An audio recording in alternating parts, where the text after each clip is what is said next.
30 Minutes with Ron.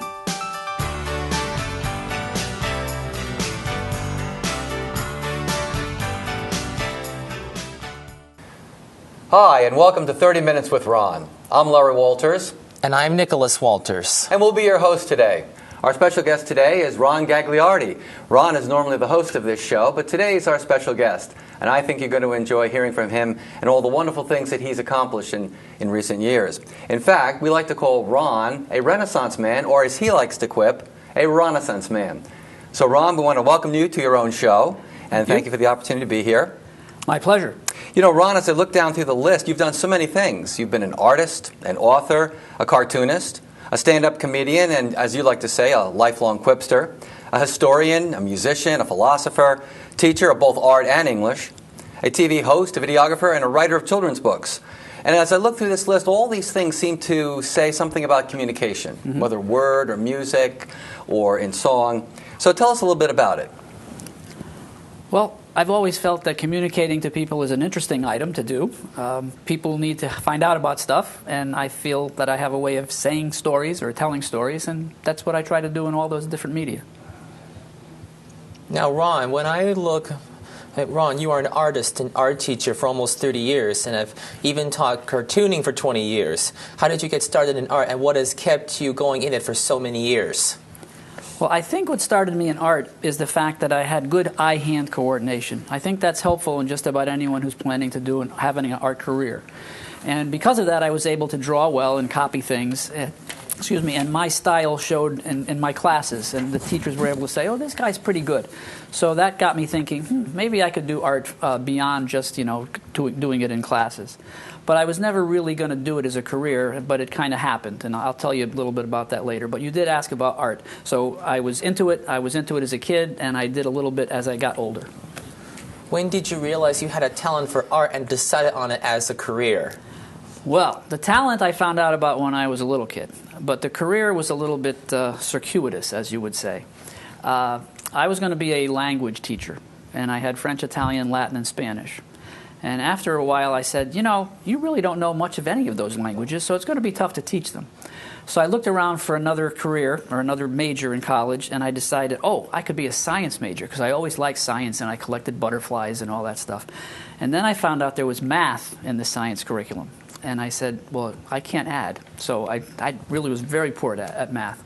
So I looked in the catalog, and there was one course that had no math, and it was art major. So in the middle of my sophomore year in college, never having had an art course, except maybe 8th grade like everybody did, I became an art major. And I was at a little bit of a disadvantage because I was with people who had already been taking art classes since they were in middle school and high school. But I managed to persevere, and I ended up being an art teacher, which was a great career.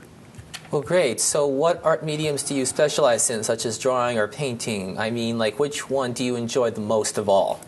I don't really enjoy painting that much. For some reason, I don't like to get my hands messy or my clothing, so I tend to avoid paint.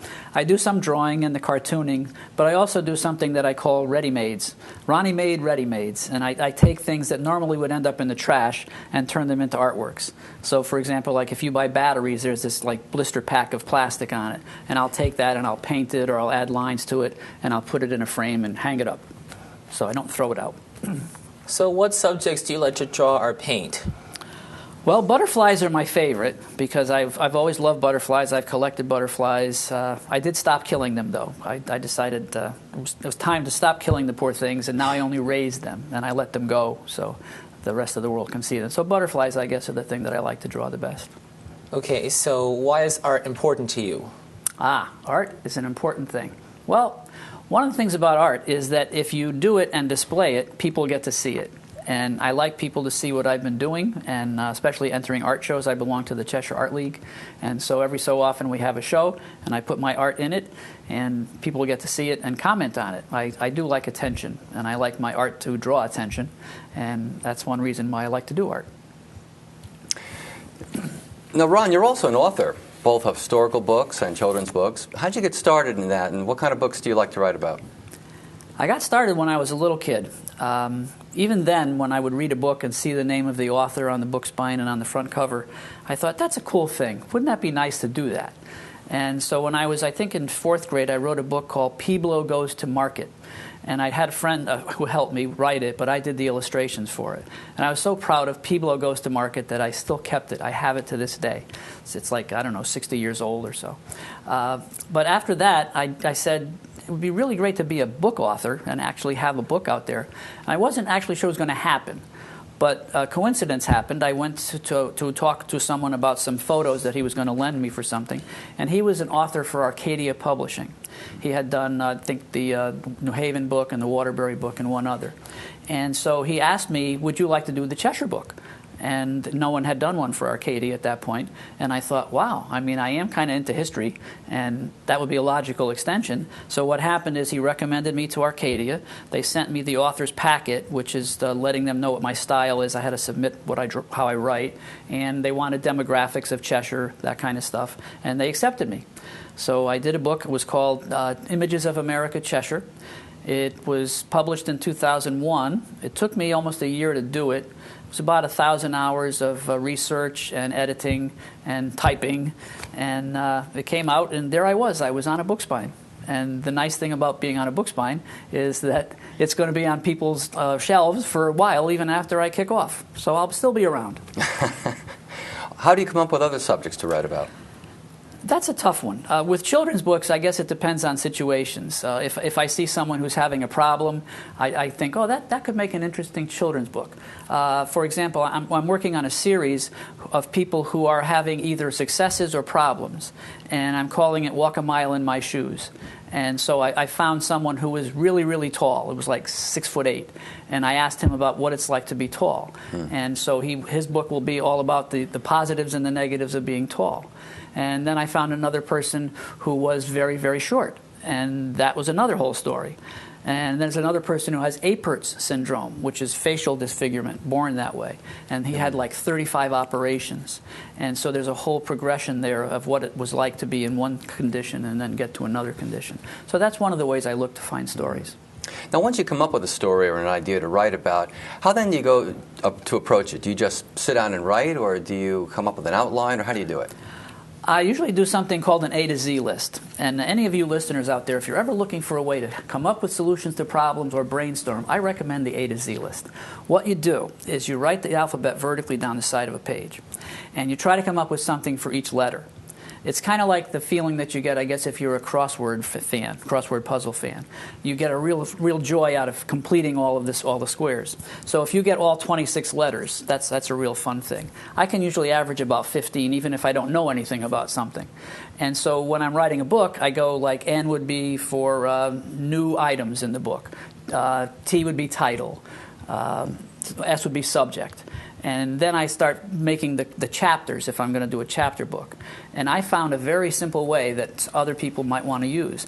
People who collect baseball cards have these 9-pocket pages. They're made of plastic, and you slip the cards in them.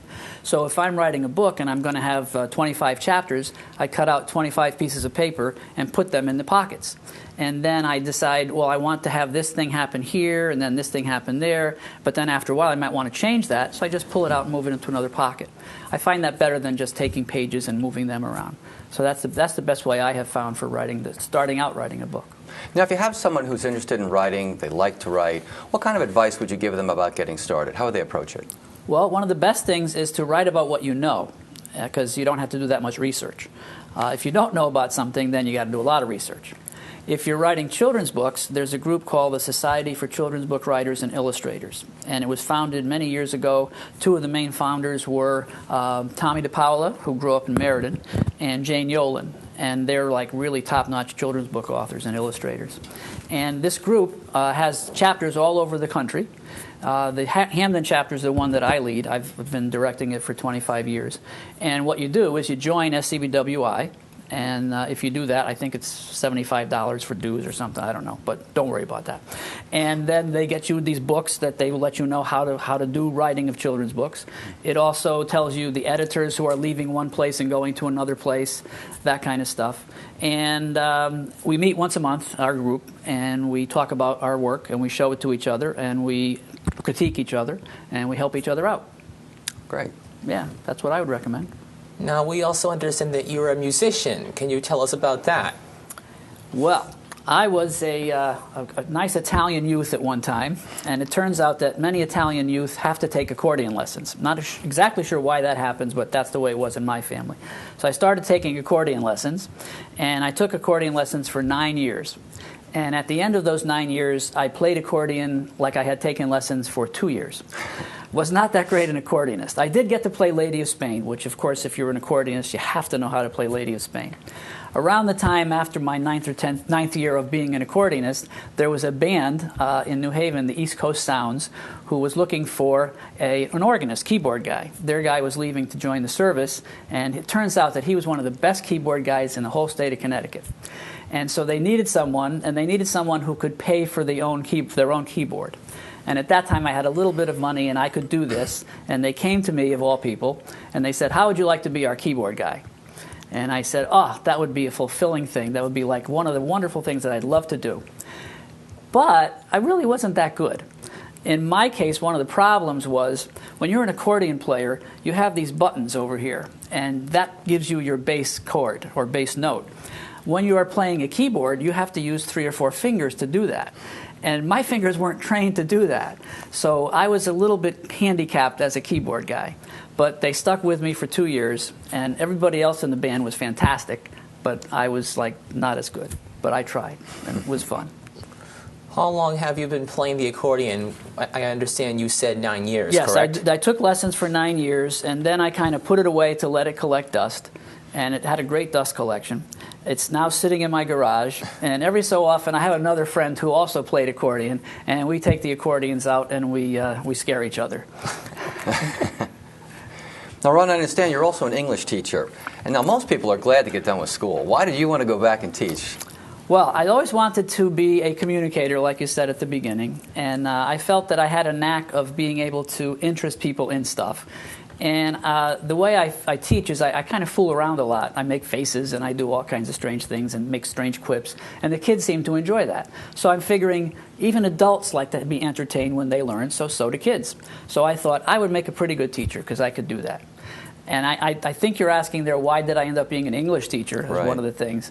I had always advised people, never be an English teacher. Of all the teachers you might want to be or not be, don't be an English teacher. And the reason for that is, when you're an English teacher, you give a lot of assignments, and people got to do all this writing. And you are the corrector of these assignments, and not only do you have to correct them, but you have to correct them correctly, because your corrections are going to be there for the kids and their parents to see. So in addition to all this time you have to put into it, you have to be basically perfect in what you're talking about. So I had always decided myself to stay away from teaching English. Fortunately or unfortunately, I had been subbing at Cheshire High School, and the director of English at Cheshire Academy found that their English teacher was going to be absent for the first week of school. And so she called the English department chair at Cheshire High School and said, "Can you recommend someone?" And he recommended me. So I went to Cheshire Academy, I interviewed with this young lady, and she said, "All right, you can be our sub for the week." So I started teaching. The first day was done. I thought I did fairly well. The kids seemed interested. And this lady came up to me, and she said, "Ron, I don't know exactly what it is that you have, but you are the talk of the campus. Everybody's saying about this great teacher. He's so much fun, and we're going to learn a lot of stuff. Would you like to teach English for the rest of the year?" And I thought, wow, that's a shock. I said, okay. You know, they were going to divide the class because there were too many kids. That's why they were able to hire me. And I ended up teaching English and enjoying it. But again, I wouldn't recommend it. It's a lot of work. Are there particular subjects in English that you enjoy teaching more than others? Poetry. I used to have a poem in the Cheshire Herald. There was a period for 7 years where I wrote a weekly limerick-style poem. So that was like, I couldn't even tell you the math. But that was a lot of time, a lot of lengthy time of writing poems. And the nice thing about it for me was that when people read the letters to the editor, and they often do, they can get my idea in like 10 seconds. It's like real quick. So that's poetry. That's what I like to write the most. Now, if you advise people not to teach English, what subjects would you advise them to teach? Well, I was an art teacher for over 30 years, and I still teach art in a couple of places, and I teach cartooning. And as far as I'm concerned, teaching art was like not having to work. It was like just having fun every day. And in addition to that, I like to do comedy, kind of. And I had 6 or 7 audiences a day who couldn't run away. And so that was a good thing. They couldn't throw tomatoes either. Now, we know you're a TV host and a producer. Tell us about the show you were in. Well, let's see. I've done a fair amount of TV stuff, local level mostly. I found out that my parents used to shower me with attention, both my mother and my father. And so I decided I like attention. And one of the ways to get attention for free is to go to a cable station and learn how to do all the shooting and the editing and stuff, and you can have your own show. So for 9 years in the 90s, I had a show called Rendezvous, which is a play on words of the French rendezvous, which is a meeting place. And I had Ron's Day View, Ron's View of the Day. And I interviewed people, and when we went to Disney World, I showed our family doing all kinds of fun stuff. And that was a fun thing. So I did that, and then recently, I think it was April, a young lady came up with the idea of having this show. And for some reason, she decided that she wanted me to be the host. And so she talked to one of the techs here, and he called me up and said, "How would you like to do a show for this young lady?" And I thought, a show. Well, that means one show. But no, it was like a show meaning once a month. So now I think this is our 6th or 7th show, and I'm enjoying it. And now I get to be interviewed, which, by the way, was not my idea. Although I like attention, I probably wouldn't have decided to have me interviewed. But this was our producer's idea, and I thank her for it. I think after I kick off, maybe we'll play this at the wake. Wow, I think that's quite an accomplishment. So what subjects have you covered, and who have been some of your guests during your previous shows? Well, the first show we did was about the Hope Pregnancy Center in Cheshire. And then we did one about bullying and anti-bullying. That was with the one of the young ladies who works in the youth services area, and the policeman at the high school. And we did one where there was a teacher of drawing at Arts Place, and he was having a course that was offered free to veterans. So a couple of veterans came on and talked about what they had learned. Then there was a gentleman who's a professor emeritus of geology at Central Connecticut, and he talked about the geology of Cheshire and Connecticut. And then we had a gentleman who was a Vietnam veteran who had discovered that the reason that the government told that the war started, which was the Gulf of Tonkin incident and the torpedoing and stuff, had never happened. So he was one of I think he was the last show that we did. And now there's this one. Great. So where can people tune in to watch these shows? Well, I believe there's a couple of places. One of them is Position 15 at Cox Communications. And I think it's on 5:30s on Wednesdays, I think now. But our producer puts it on Facebook, I think, and maybe on YouTube. But I think you can Google it, and then just Google 30 Minutes with Ron, and you can see the wondrousness of this group of shows.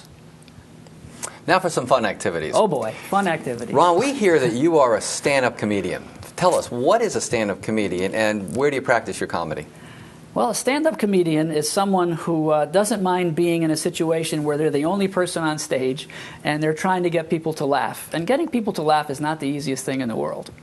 And so normally they start out at clubs. In my case, I started out doing emceeing. There were like spoof beauty pageants and talent shows, and people said, "Well, Ron, you're pretty glib. You know, you can talk to groups. You don't get too nervous." Although my ears tend to turn red. They're probably turning red now. So I started doing emceeing, and then I had an opportunity to win a contest to be on the stage of Joker's Wild Comedy Club in New Haven. And it was a goal of mine to do stand-up at an actual comedy club. But I also did not want to be bothered with having to memorize stuff, because as a geezer myself, I didn't really want to have to worry about forgetting things. So I decided to do one of my A to Z lists of some of the quips that I had come up with. And I called myself Gagman the Geezer Guy, and I wore one of the flat hats that geezers tend to wear.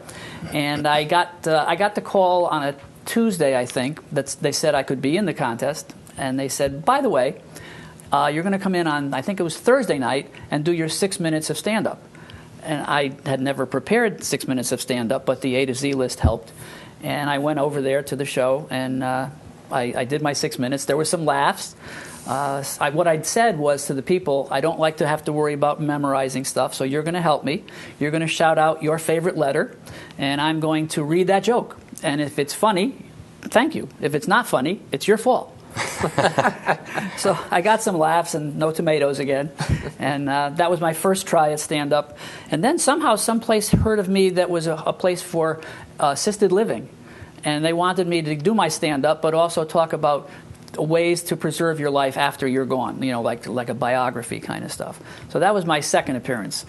But other than that, I appear every day in front of classrooms in Cheshire doing my version of stand-up and making faces and strange comments. Do you actually get paid for telling jokes?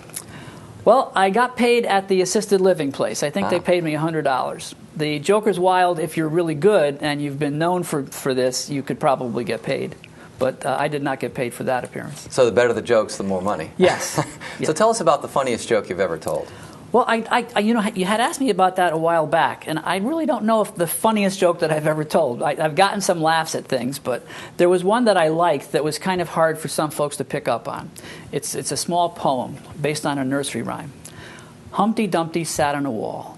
Humpty Dumpty had a great fall, and his summer was pretty good too.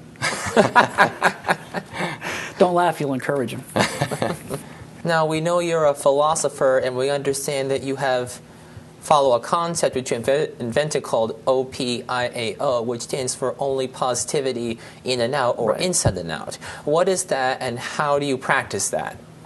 Well, I pronounce it OPAO. I even have a little cartoon character that has two names, Opie and AO. And OPAO is a way of dealing with the world where nothing negative comes in, and I don't let anything negative go out. And as a matter of fact, it used to be called no negativity in or out. And I was explaining this to one of the classes I was teaching. And then I realized, wait a minute, there's two negatives in there. You can't have no and negativity in something that's supposed to be positive. So I changed it to only positivity in and out. And what that means is I try to be as perfect as I can as a person. So like no vengeance, no anger, no lying, that kind of stuff. Right. And if some conflict does come my way, which occasionally it does, even though I try to be nice, I try to make it so that there's a positive outcome of it. And if I have an opponent or an adversary in this conflict, I treat them as well as I can, and I try to treat people anyway the way all folks should be treated. Exactly. So that's OPAO. Well, great. But is it hard to keep that up day in and day out? Not at all. It's so easy. It's like I'm the happiest person I know, and partially because of OPAO. You can't be unhappy when everything around you is just full of nice happiness. Would you encourage others to adopt this concept? Yes, I would. As a matter of fact, I wish it could go worldwide. I was hoping to have a tattoo. I wanted to have the word OPIAO on this arm, and then I was going to have my character OPAO drawn on this one in the tattoo. And I mentioned this a couple of times in the company of my wife, who, by the way, is a wonderful person, a sainted person, just to be married to me for as long as we've been married. So she never objected, as far as I could tell in these conversations. But a couple of weeks ago, I actually went to a tattoo parlor to find out the cost, how much pain am I going to have. And I came home with the brochures, and I put them on the table, and I said, Di, look, I'm going to get the tattoos. And she said, no, you're not. No husband of mine at age 67 is going to go out and get tattooed. I said, but Diane, they're going to be helpful for my campaign. I want to have like vanity license plate with OPAO. So it's up in the air as to whether or not I'm going to be able to have the tattoos that I wanted. But that's one thing that I wanted to do with OPAO. But in answer to your question, if you could have OPAO in your mind as often as I do, I even put it in my emails as the top and bottom of my emails, it's impossible not to have a happy life. Okay, good. What have been some of the biggest challenges in exercising OPIAO? Is there an event you could share with us that was particularly difficult? Well, there was a conflict a while back with an organization that I belonged to. And I don't want to mention the organization because I wouldn't want to cast any aspersions, because that would be negativity. And so I wasn't treated as happily as I would have liked. And I was kind of on the receiving end of some negativity. And I thought, well, this is a great opportunity, because many people in this situation would kind of strike back and insult people and be nasty. But this was an opportunity to see if OPAO is actually working. And so what I found was, even though I was under a little stress, I didn't insult anyone. I didn't say negative things about the situation. And I'm still not saying negative things about the organization because I'm still a member and I still do great things. They do great things and I help them with sometimes. So it makes it an easy thing to do. It was an opportunity to test it. And because if you're never tested in some of these things, you never know if it's going to work. Well, Ron, you're a great communicator, and you've shown that in many ways. What are the new challenges that you're looking forward to taking on? Well, there's a thing called MICA. MICA means Made in Connecticut Arts. And it's an organization that's an umbrella organization for artists in the state of Connecticut. And our goal is to help artists to become better businessmen and better businesswomen, and also to become better artists, if we can help them, and get more exhibits. And so it's a little bit tough as a one-man staff without any grants so far to do this, but we have some membership, and we've been lining up some shows and talking to a lot of people, and so far it's going pretty well. So that's going to be a lot of communicating, and hopefully we'll get some press, media to help us, and the artists seem to be excited about it. Do you have a website for that people could look it up? We do have a website, but there's a problem here. I was about to present at a conference, and we just had designed our brochure, which may actually be ending up on the screen as we speak. And we had enough time to reserve the domain name, but we didn't have enough time to build the website. So even though I was handing this out, I was telling people, opposite of what most people would be saying, oh yeah, go to our website. No, don't go to our website. It's got to be built. So we're working on getting it built. So I won't tell you the website because you can't get anything there. Good. So do you have any concluding thoughts that you'd like to share with us today? Let's see. I guess one of them would be nice. Get OPAO in your life if you can. Another one would be the A to Z list. It's such a simple thing, and I've recommended it to so many people, and so many folks just laugh at me and say, well, that's a stupid thing, I use that if I want to think of somebody's name.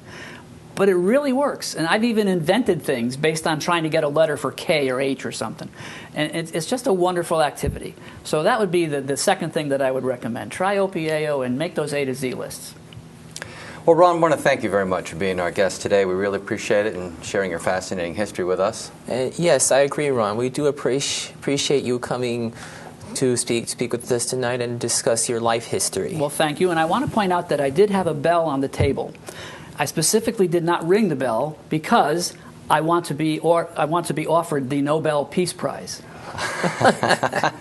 Or the Nobel Bell Prize, right? Well, yes, but there was no bell tonight, so we had peace. Uh-huh. And now you can't ring it, though, you're saying? No. And also, it would wreak havoc with the sound booth. It would be, very bad. Oh, okay. Well, thanks so much again for coming. Fascinating history. Really appreciate it. I know our listeners, enjoy it as well. Well, thank you very much. Thank you. So we hope you all enjoyed listening to our program tonight and hearing from Ron and his fascinating history. We want to thank you again for tuning in, and please join us again next time. So for all of us at 30 Minutes with Ron, thanks for watching, and goodbye.